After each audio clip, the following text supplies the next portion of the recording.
little bit about the digital library and how to access it from Schoology. So when you're in Schoology, you come up to here and you will see that you have the option to go to the LAUSD Digital Library. It's the fourth option there. Above it is LAUSD Destiny, and that's where you can search the catalog. And also, when a student looks under My Info, they can also see what books they have out. So you click on that, and then you're going to have to sign in with your single sign-on. I already did it, and I don't want to keep doing it because sometimes it'll give you an error message. So it prompts me to sign in with my single sign-on, and then I come here. There are many different databases here. So when you want to use one or you want to have your students do research, it's best if you tell me what they're going to be looking at, and I can recommend and present to them the ones that might be the most useful, because some of them are, obviously better than others depending on the topic. So I just want to show you a little bit about sort of the features, and again, how you can find out information maybe, once you know what your topic is, or you're more sure, and why you would use it. Okay, so let's go to this. This is a new one for coronavirus. They have a database just for that. So right away I see I have some options of what I want. Do I want full text, and do I want peer reviewed? I can click on those if that's important to me.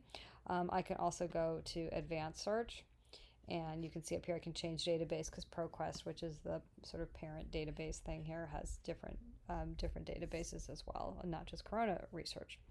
All right, so here in an advanced search, that's when you have the chance to decide what you're going to search.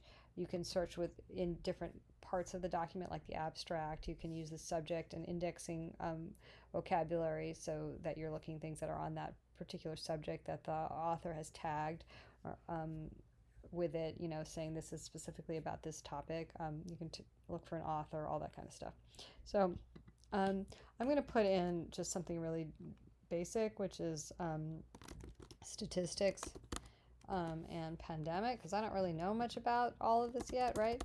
And I could add another row if I wanted to do more, and I could be more specific about where I wanted to find it. And again, I can select what kinds of reports I want, and what kind of document types I'm looking for. So that's just, good to know. If I just want scholarly journals, I can put that, but I'm just going to put search. Let's see what I got. Okay. So as you can see, it's going to highlight what I searched. So it'll show me here, and I can see if there's some images along with it. And then it's going to distribution of SARS, and it's monthly forecast based on seasonal patterns. So let's see what this is about.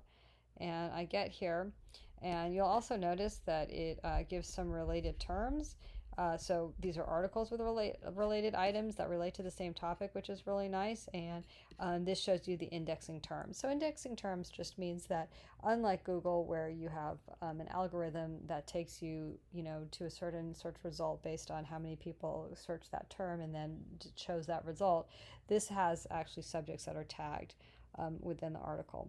So there's some cool things you can see, which is number one, you can turn on the search term navigation, so it'll highlight where your terms are. So if a student wanted to scan through something quickly to see if the way it mentions their term is really what they're looking for, that would be great.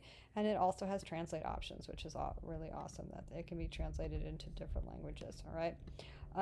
So that's just something to notice. And again, we've talked about collecting search terms, and this is a way that they can do that, is that they can start to look within an article for the search terms. A lot of articles will have the search terms stated right at the beginning, right? Like after the abstract. Let's see if this one does. Yeah, it does. It has some keywords.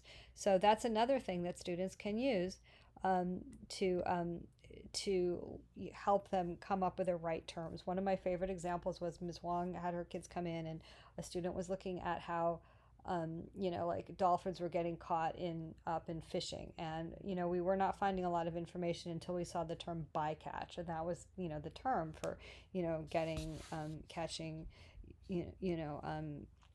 animals that you're not intending to catch or so that was really helpful for the student just once we had that term. And I always kind of think back to that one thing, is that you can really use these over here to give you the language of the discipline, which is what it's going to be tagged with.